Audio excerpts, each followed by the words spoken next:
Muy buenos días, bon dia a tothom, welcome everybody, bienvenidos a esta Barcelona New Economy Week. El BNIU nació el año pasado, después de la pandemia, en un ejercicio muy valiente desde el Consorci de la Zona Franca para la reactivación económica global. Si nos seguisteis el año pasado, este evento se hizo la misma semana, la primera semana de octubre, ya visteis que fue un éxito y por eso este año hemos decidido continuar, hemos decidido crecer con nuevos temas, nuevas áreas de conocimiento y, por supuesto, con la voluntad de ponerlas en común. Todo esto nos ha convertido en un evento híbrido global y empresarial más singular de la ciudad de Barcelona.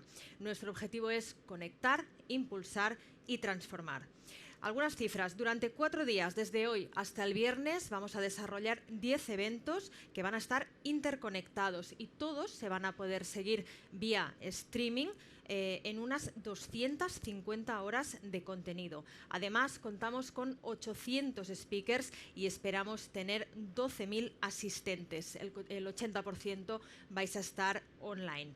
Thank you all for being here. We are overwhelmed by your turnout and we hope that these debates, these panels, you find them really interesting.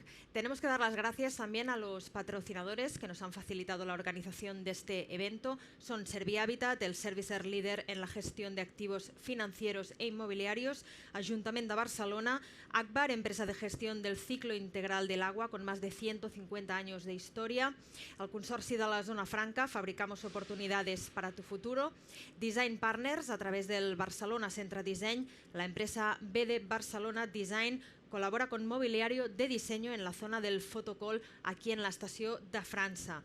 Cave Home aporta el mobiliario de los 3 platós de la estació de França, el vestíbulo central y la zona village de aquí, la estación donde nos encontramos. También Port de Barcelona, Ministerio de Transportes, Movilidad y Agenda Urbana y Adif, administrador de infraestructuras ferroviarias. También os tenemos que recordar que tenemos un hashtag que es BNIU 2021 que podéis utilizar en redes sociales para comentar y debatir todo aquello que estáis viendo en estos eventos. No nos extendemos más, son las 11:03. Empezamos ya con el primer panel, lo enmarcamos dentro del BFUTURE Zones y lo hemos llamado The Postpandemic Future of Economic Zones. Queremos saber cuáles son las grandes apuestas y sectores de las zonas económicas del futuro. Es obvio que la pandemia, este contexto que nos ha dejado, del cual aún no nos hemos alejado completamente, ha afectado todos los sectores, no solo de la economía, obviamente, sociedad incluso, pero las zonas económicas no se han salvado, obviamente, pero sí que han cobrado un papel relevante tanto en la lucha contra la pandemia como en la reactivación económica.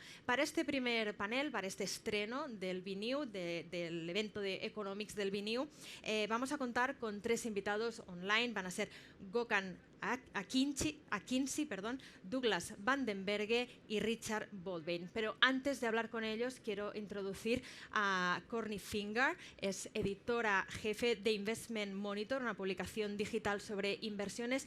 Courtney además ha trabajado en 15 años en el Financial Times y también ha sido enviada especial a más de 80 países cubriendo noticias sobre negocios y empresas. Courtney, es un placer tenerte aquí con nosotros. ¿Cómo estás? Bene. Pues este plató te lo dejamos a ti y a tus invitados y que tengas un buen estreno con la primera sesión. Gracias. Gracias. Thank you very much for the introduction.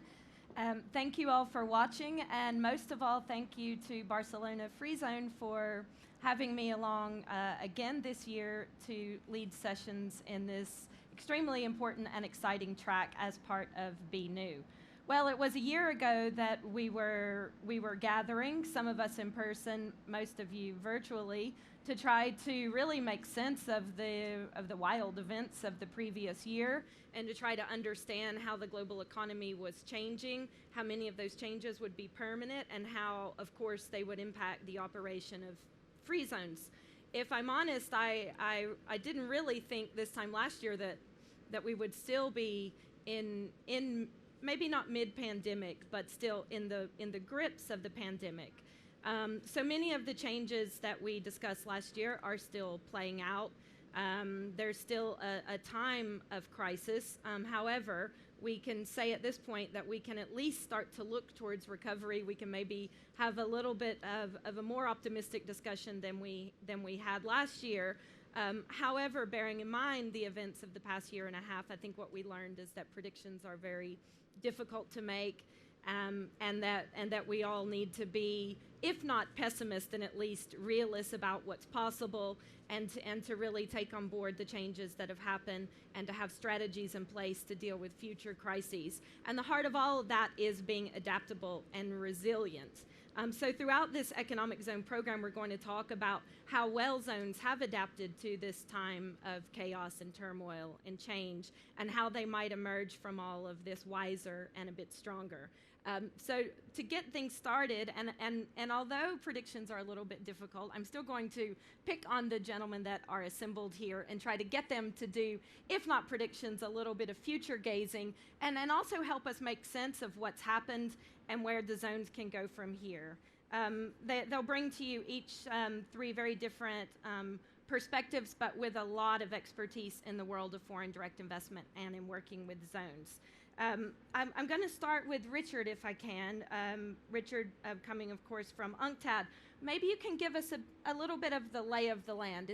It's obviously an extremely challenging environment that zones and economic developers in general are having to navigate.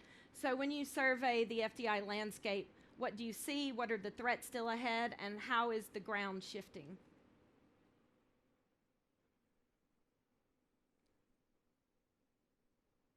Oh, I don't think we're hearing.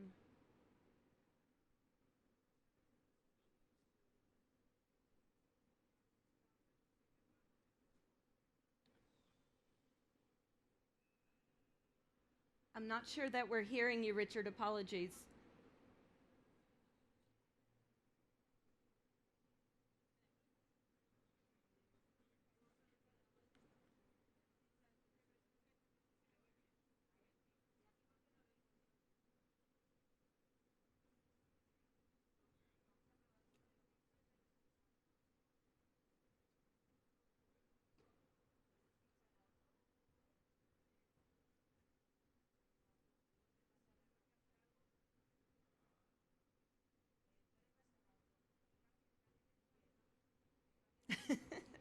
We're not hearing you.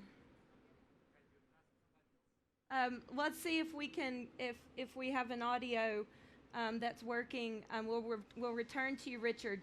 Douglas, do you want to give us your perspective on what's going on and what are you saying, and we'll see if we can hear you. No. Sorry, guys. We seem to have an audio malfunction, and I'm not hearing you.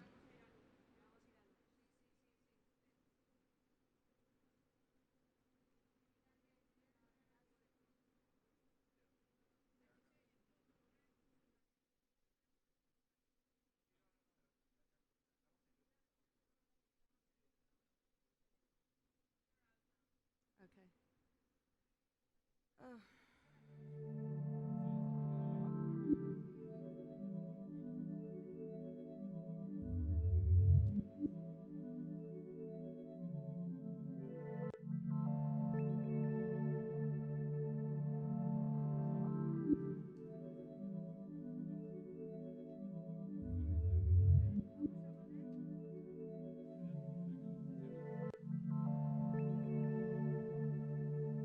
As I understand, we will look at the current challenges on different topics, a little bit of climate change, and on how zones are doing on basically better regulatory environments. What do you want me to do? And taxation. I can hear. Yeah, it's Courtney back again.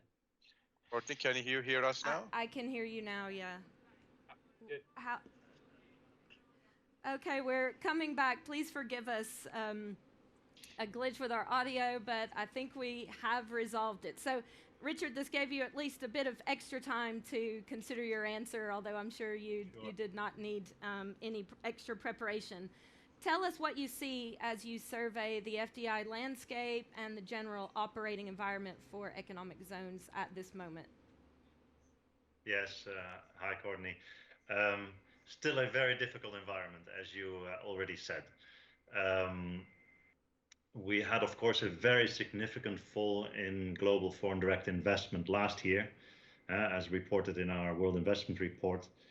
We had, well, more than a 30% fall last year. And that's, of course, very dramatic, especially when you compare it with actually rather mild numbers at the end of the year, which, although we were in a panic last year, global trade and global GDP didn't fall by as much as was feared in the beginning of last year. But global investment really dramatically declined over the course of 2020. Now, if we look at the first half this year, what we'll see is that foreign direct investment numbers will make a huge jump upwards, right? It looks like we're already well underway to recovery. But I have to make some caveats with that, in the sense that last year foreign direct investment in Europe was practically flat, practically nothing. And of course, the large jump that we'll see this year in foreign direct investment is because of the numbers in developed countries, Europe especially, and coming from such a low base, right? So yes, foreign direct investment will make a big jump by more than half for sure. We're going to report on this in our Global Investment Trends Monitor in the coming weeks, in parallel with the World Investment Forum in 2 weeks' time. But much of it is driven by mergers and acquisitions, and much of it is driven by flows of finance within firms through rather than new projects. And of course, when we look at the world of free zones, what we're looking for is to attract new greenfield projects, right? And greenfield projects over the first 3 quarters of this year are still down by 16% in number, right? So yes, we'll see a jump up, sort of an apparent recovery in FDI this year, but the part of FDI that's important for free zones is still very, very slow, is still stagnant. The part of FDI that is growing fast, and that's very interesting, is what I call international project finance in infrastructure sectors, right? That's already up this year. The numbers are up by more than 25%. And a big part of that is, of course, driven by all these stimulus programs that we see around the world. So much of it is focused on physical infrastructure, on renewable energy, on the digital economy, digital infrastructure, on the health sector and hospitals. So a lot of project finance flowing in there, and that's and that will lift the numbers, and it's good for the economy. So it's excellent. It's also, from a United Nations perspective, very positive, because all of these sectors are what we call SDG sectors. So investment types that are relevant for achieving the Sustainable Development Goals. But there is a but, there's always a but. And we do need to think about the balance, right? So investment, project finance in infrastructure is very important, but greenfield investment in industry is equally important. So the two should go hand in hand. If we look at what actually happened during the crisis, investment in industry was much more affected negatively by the pandemic than investment in infrastructure. Infrastructure projects have a very, very long time frame, so they were less affected. Industry projects were very strongly affected and are still on a downturn, but all the stimulus is going to infrastructure, right? So we have to try and achieve a balance, and also continuing to promote and facilitate investment in infrastructure.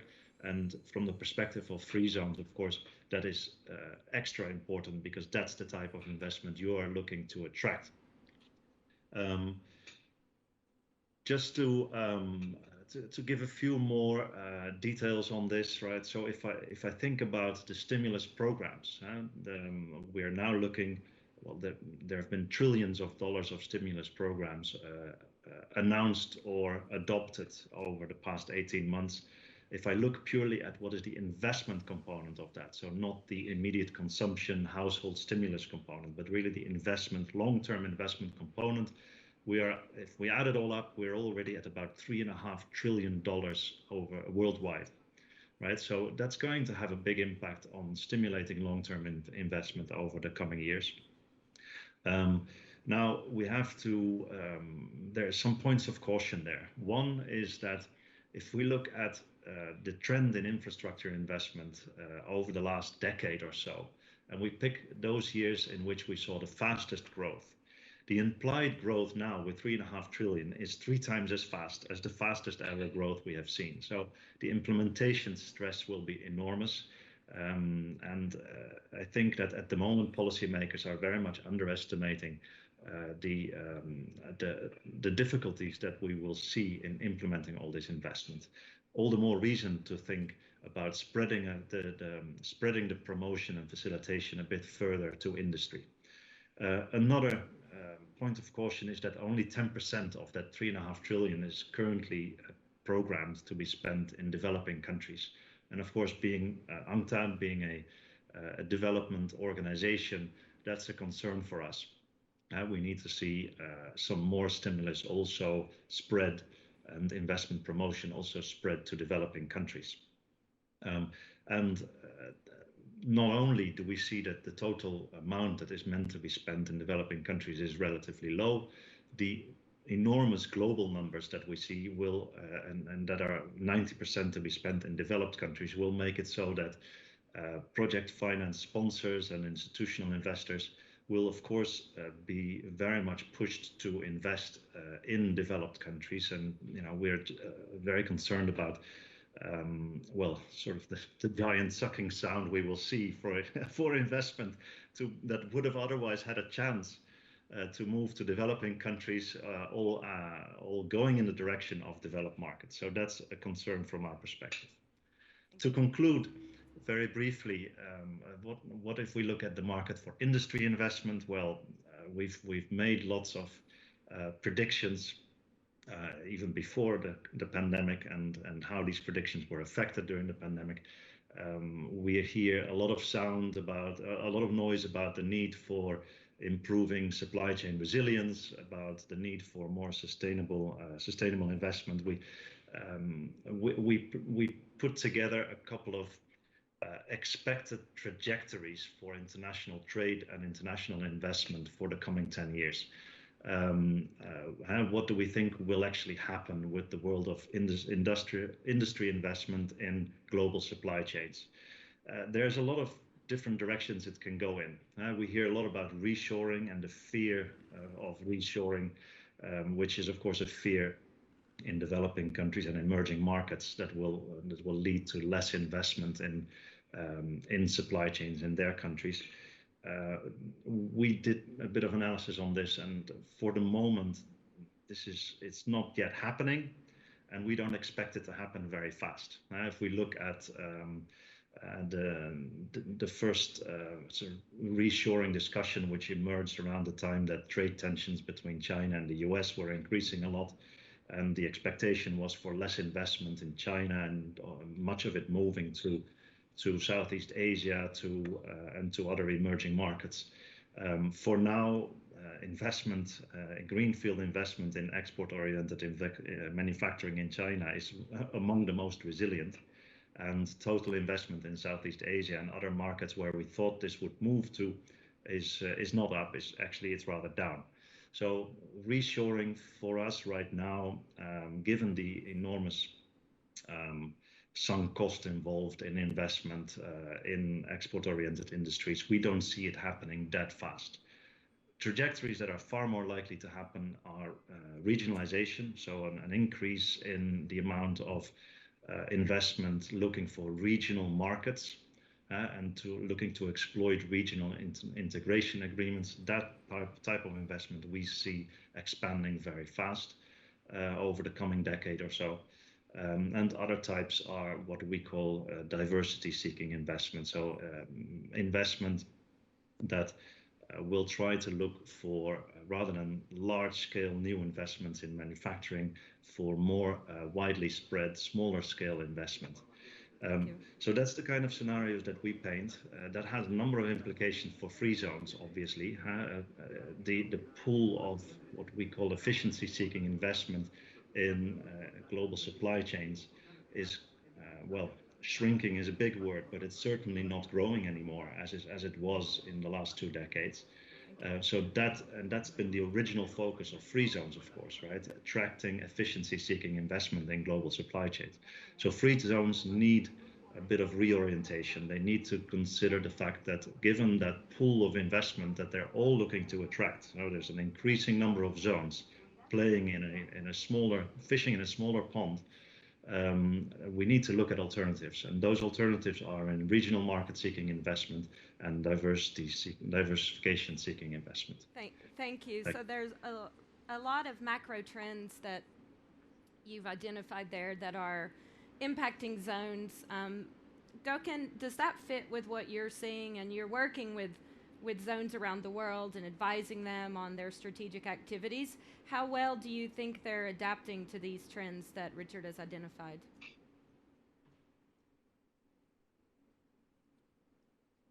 Thank you, Courtney. And hi, everybody. Good morning, good evening, good afternoon, depending where you are. Courtney, this is an interesting question, and I think similar to our earlier discussions, there's a variety of basically reactions across zones across the globe. And I'll step back actually to my general framework on this when I talk about zones 1.0, 2.0, and 3.0. And if you enhance and go towards like the 3.0, then the countries that are adopting a more innovative, more market-driven approach, the reaction to these changes are actually more immediate and more clear. But I also see a number of zones that are not really looking at the changing trends as strongly as they should. And just complementing Richard, there's a ton of basically changes going on in the world, but some of this has been going on for the last couple of decades in terms of declining trade intensity in goods, growing trade in services, and share of services basically in manufacturing. That actually results in less labor arbitrage and increasing the role of services and logistics in the manufacturing sector. Ongoing trade tensions that Richard mentioned, China's restructuring and rebalancing. There's a slowdown of the commodity super cycle. Then the significant changes basically in global value chains that were also affected in some sectors like textile and apparel with COVID. This includes adoption of emerging technologies that are changing the cost-benefit equation and shifting production activity, urbanization and growing middle class, and especially climate change, because effectively addressing climate change will require basically working closer with manufacturers in certain sectors and adopting new technologies and approaches. Disruptive technology has different impact on countries depending on their development stage and capabilities, as well on the sectors that they have attracted basically, and then the need to focus on increased labor skills, manufacturing or services. Now, with that, zones provide a fantastic opportunity to address these because they sit in this mezzo space between economy-wide macroeconomic approaches and reforms in terms of addressing long-term shifts and firm-level microeconomic approaches. So in that level, there's a chance to actually unlock value chain potentials, act as a catalyst to reduce market failures and respond to crises more effectively and facilitate ecosystems to address issues. In doing this, though, we don't really see a number of the zones asking the right questions to retake and re-energize their zone regimes and looking at the zones as an ecosystem. Many countries that we see or I see are still focusing on the overarching legal, regulatory, institutional framework and not stepping back enough to talk about and look at a programmatic approach to SEZs as part of their national growth and economic competitiveness strategy. Unless the zones are part of these overarching competitiveness strategies and the collaboration goes beyond zones, not only looking at building institutional capacity, but being very responsive to changing market demand and needs, really adopting innovative approaches, and what is also focusing on what are the market and coordination failures the country needs to address utilizing zones as tools. The success rate may not be as strong as that we would expect. And that needs to include several basically government institutions as well as the private sector in areas developing the right utilities, infrastructure and logistics, addressing land use and urban planning more effectively, looking at trade and trade issues, not only at the immediate borders, but looking at what's happening in trade, in services on goods, in the value chains that they have targeted, they are targeting, or they may be targeting in the future. Looking at skills, linkages, and gender in a fashion where they match actually the industry needs with more proactive approaches to skills development, and of course being climate competitive. And in there, one of the things I want to note is this is a topic where I think we cannot talk about separately than SEZs. I think I see a lot of focus on SEZs and eco-industrial parks, green zones. Now, I think we cannot really talk about these topics separately. They all need to be integrated, and we need to actually have climate change and eco-industrial approach and resilience really connected and be part of all SEZ regimes going forward. Thank you. Thank you very much. And Douglas, do you agree with Gökhan's assessment of how zones are reacting and adapting or not adapting, as the case may be? And what should they be doing that they're not doing to meet this moment? Thanks, Courtney. Good question, and thanks for having me on this panel again. And good day, everyone, wherever you are in the world. Yeah, I agree with what Gökhan is emphasizing on the transformation and reorientation that Richard also emphasized in terms of zones. But I think during the pandemic, a number of zones also starting asking the right questions. Why, in essence, or the governments setting up the zones or private investors setting up the zones, why do we need a specific, why do we need zones in particularly? What is it that we would like to achieve through zones, and what can we not achieve without the zones? And I think those questions are still relevant, and it's not going back in time 20 or 25 years. I still think that governments or even individual investors that want to set up a zone should ask these questions. Is it that we would like to generate more economic growth? Why are the things that are challenging for potential new investors, why can we only solve them through an economic zone, and why should we not work on a more competitive and business-friendly investment environment, so that it is not only sort of the silos that are being set up in specific developing and emerging economies in which the zones operate. So I think those questions are still very relevant.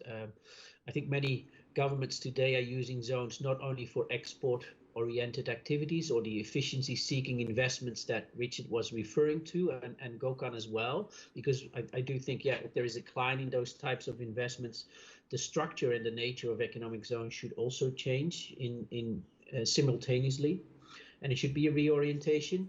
One point I would like to emphasize is the fact that what we see, and with a number of partners, we're exploring the new framework or a new development that is taking place, and we call it FDI 4.0. It is a different form of FDI. It has different players. It's much more closely associated with Industry 4.0, all the activities, and all the new value chains that are changing. What impact does it really have on FDI? And I think what we're missing is also within FDI 4.0, there's also sort of, and this could be a future reservoir of potential tenants for free zones, is new forms of investments. If you look at some of these new emerging industries, and I think there was a report 2 weeks ago about a research group in the UK, in London, that identified actually 200 new industries or sectors of activities that are all closely associated with subsectors in some new technology industries. And I know this may be far-fetched for some in developing countries or emerging economies, but also in the agricultural industry, for instance, or a food industry, there's a lot of technology advancements that are changing the landscape and the value change of FDI as well.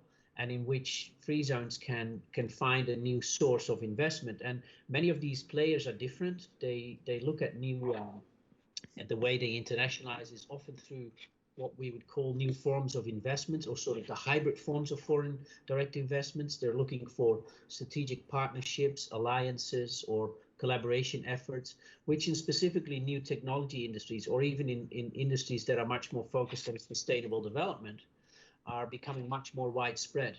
And this may not essentially end up in your FDI statistics, because they're not equity driven, but they can still generate the same economic development goals that many countries in free zones would like to achieve. So exploring those new industries, seeing how traditional industries are changing, looking at FDI 4.0, also looking at digital economic activities.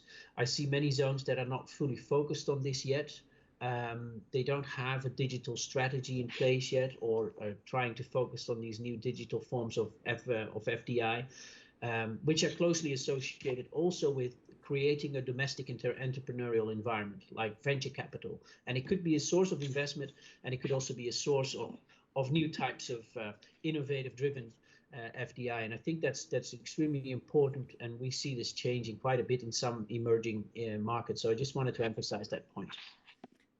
Thank you very much, Douglas. There's a few things I want to pick back up on and return to in that. But first, I want to return to Richard.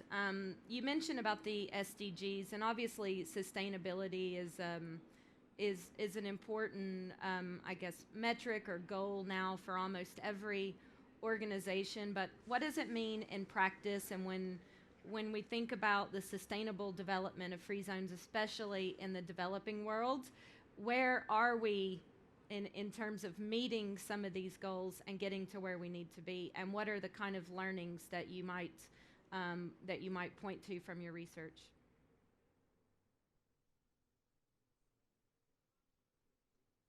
Oh, we've lost the audio again.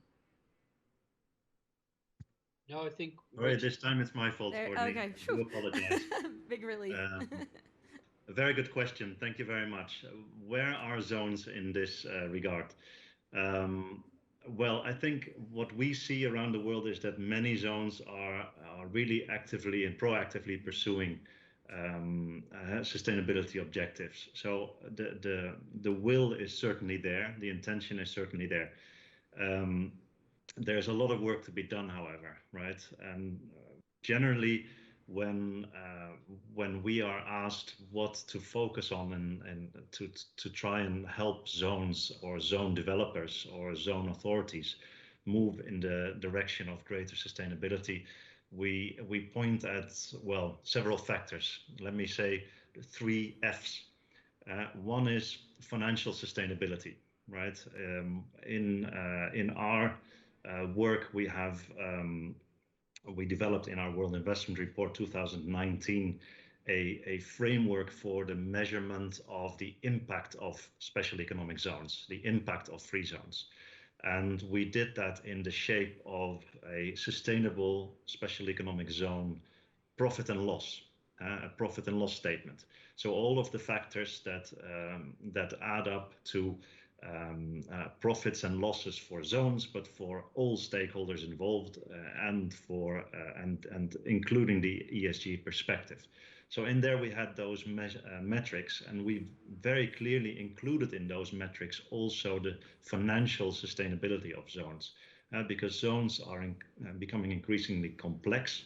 They are offering increasingly sophisticated services to investors, and the type of services and type of installations needed to make zones more sustainable from an environmental perspective are also often quite costly, right? So it is very important to balance the upfront investment cost of building zones with the capacity of zones to attract investors and to have a payback on that. So one is financial sustainability. The second F is future-proof. There's a lot of developments happening in the policy environment for zones at the moment. I mentioned already regionalism, right? There's regional economic cooperation agreements that are being signed at the moment, or that are being worked on at the moment, including, well, just at the end of last year, the RCEP agreement covering Asia. We have the African continental free trade area that is also working on the policy framework for free zones.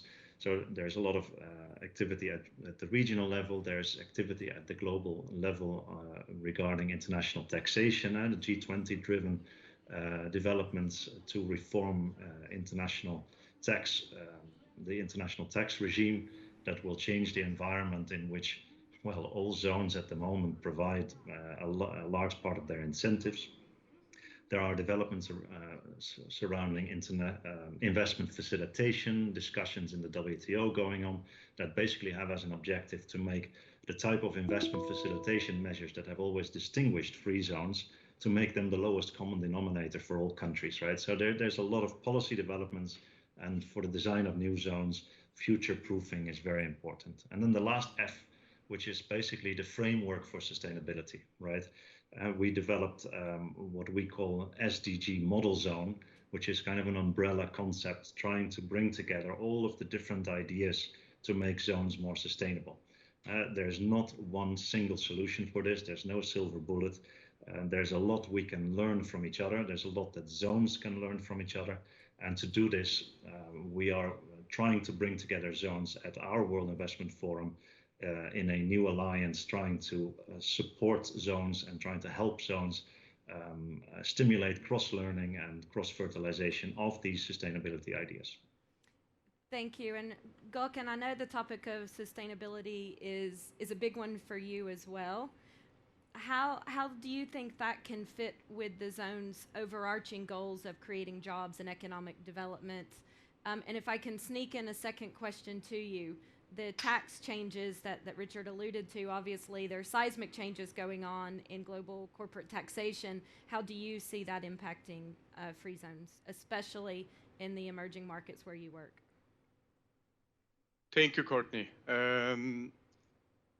Going back to the first question, this is a major area of focus for us. And I think we have been working on a number of countries on this topic, and also very closely with UNIDO, UN, GIZ, and I think we have a number of publications, lessons learned, guidelines, and criteria that's accessible over the internet. For example, we are working in Vietnam to Bangladesh to Ethiopia to really help these countries take a more eco-industrial approach and continue enhancing the competitiveness of the sector as they have in their basically countries using that approach. And this is not really a costing, it actually is in the medium and long term an approach that literally enhances the competitiveness of the sector. A few examples of how this is done. There are opportunities in many zones on industrial symbiosis, firm level, more bulk applications of firm level energy efficiency and energy management systems, zone level energy efficiency system adaptation, looking into the future, what Richard called future proofing, what we also call resilience in terms of climate change adaptation and climate proofing zones, looking at renewable energy resources, wastewater treatment and reuse, and cogeneration approaches. So when we look at this, actual zones provide a fantastic microclimate to apply, learn, and expand into the country different variations or opportunities in this arena to apply.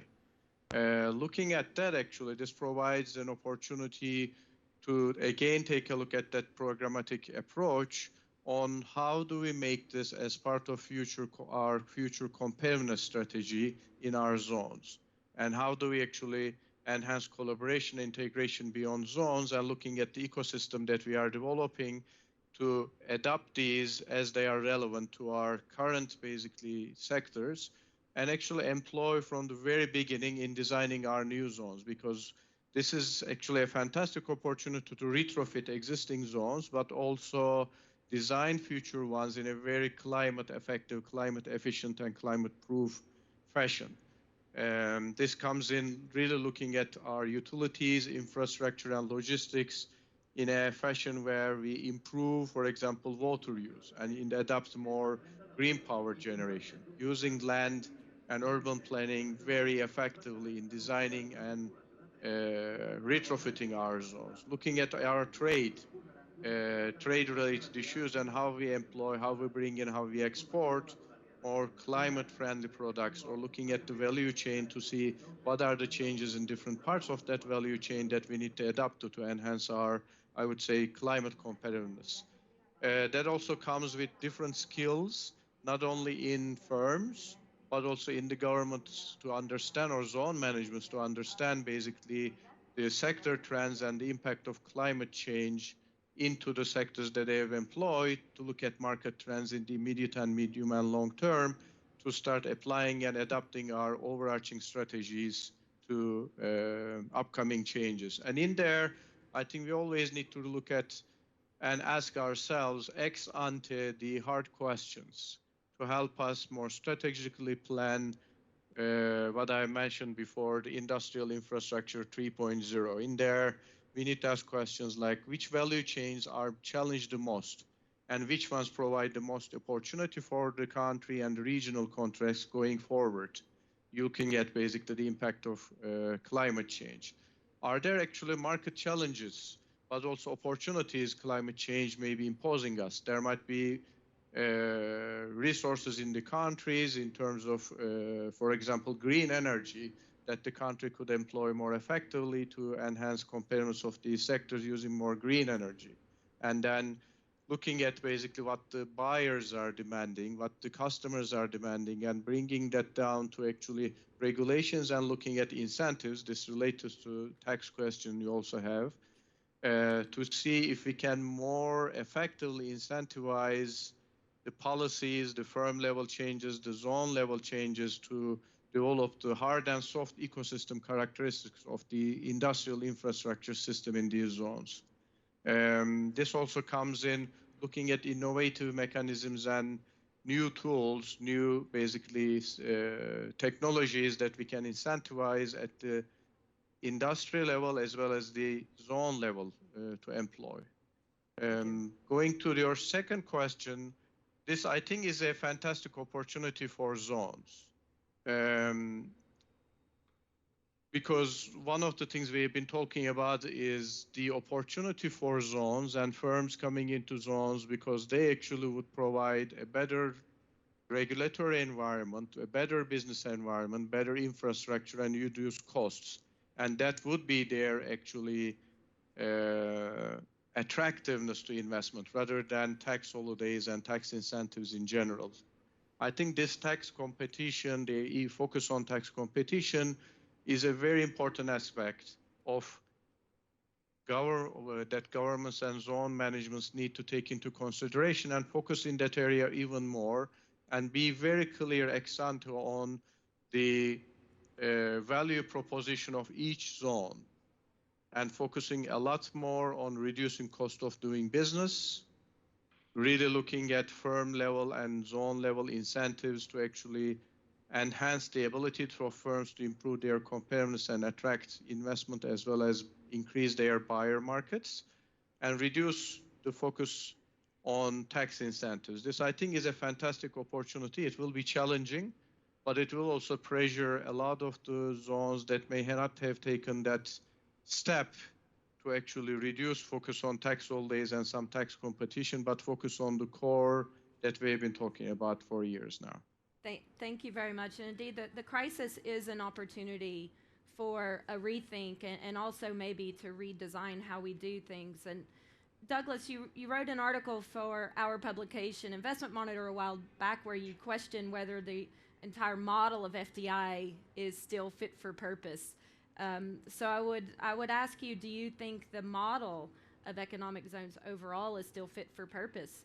Do we need to, are we prepared to even rethink the entire way that we think about zones and what they bring to the world of FDI?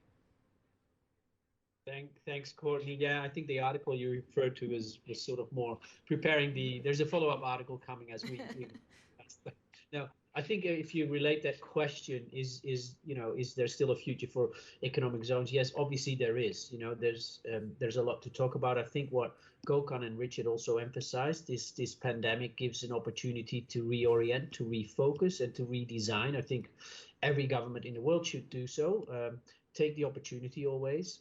I do think there is a reason for zones to think more about what is their, and this applies to business in general as well, what is our strategy?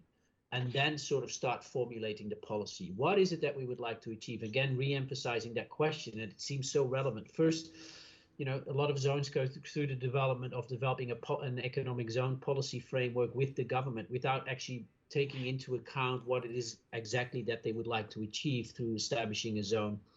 And I think one of the articles in which I refer to was also the fact that, having worked with many corporate investors and seeing their impression or their view towards economic zones, we think economic zones should become more. I think the terminology economic zones is already re-emphasizing something different than free zones. Free zones does emphasize something, that there is something free to obtain for companies. I think Gökhan was right to emphasize that tax incentives are something that may have to be reconsidered. Also taking into account the budgetary constraints that many governments go through. But I think zones should become more than just a sort of a territorial area where you get some form of incentives, corporate incentives, and there's a sort of a real estate solution provided. Zones should become more than that. They should become testing grounds, as Gökhan mentioned. They should emphasize economic growth, work with policymakers towards diversifying their economies and exploring other opportunities to generate economic growth. We've given a number of examples. I think these new forms of investments in technology-driven activities and companies is one. Secondly, also emphasizing, looking at entrepreneurship and how zones can also host incubator centers or innovation ecosystems for startups, for next stage companies, attracting venture capital, and attracting domestic companies that want to align and work together with more global companies. I think that's a more facilitating role that economic zones can play, and definitely also the points that were already previously mentioned, to reorient and reconsider the proposition that zones are going to make towards foreign investors and make life easier for foreign investors. That's still a topic that's very relevant for many economic zones, because at the end of the day, zones, companies or tenants, as many zones call them, companies establishing in free zones or economic zones are looking for a solution for their specific business case. And I think that's where economic zones should develop their proposition and the value addition towards those corporate investors. Thank you. Yes, and I think we have to keep always sight of that. If there's no value for the investors, there is in fact no purpose to the zones. You've given us a lot to think about. I want to thank all three of you for sharing your insights and your expertise. These topics that we've discussed today, we'll hear much more about as we go through the rest of the program here at BNU for the Economic Zones track. Thank you for tuning in, and I look forward to the rest of the discussions. Thank you. Thank you, Courtney, and thanks to our gracias a los invitados, gracias a Richard, gracias a Douglas, gracias a Conan. Ha sido muy interesante. Gracias por vuestras aportaciones sobre cómo resistir esta pospandemia, esta crisis de la pospandemia en las zonas económicas. A las 12, ahora vamos a hacer una pequeña pausa y a las 12 en punto vamos a volver con el siguiente panel. Es el B-Zones Competitive y vamos a tener también una vez más a Courtney como moderadora. Courtney, let me say that I think I'm not wrong if I say that you're going to be a lifesaver for us this couple of days. Thank you very much and see you in 10 minutes. Hasta ahora mismo.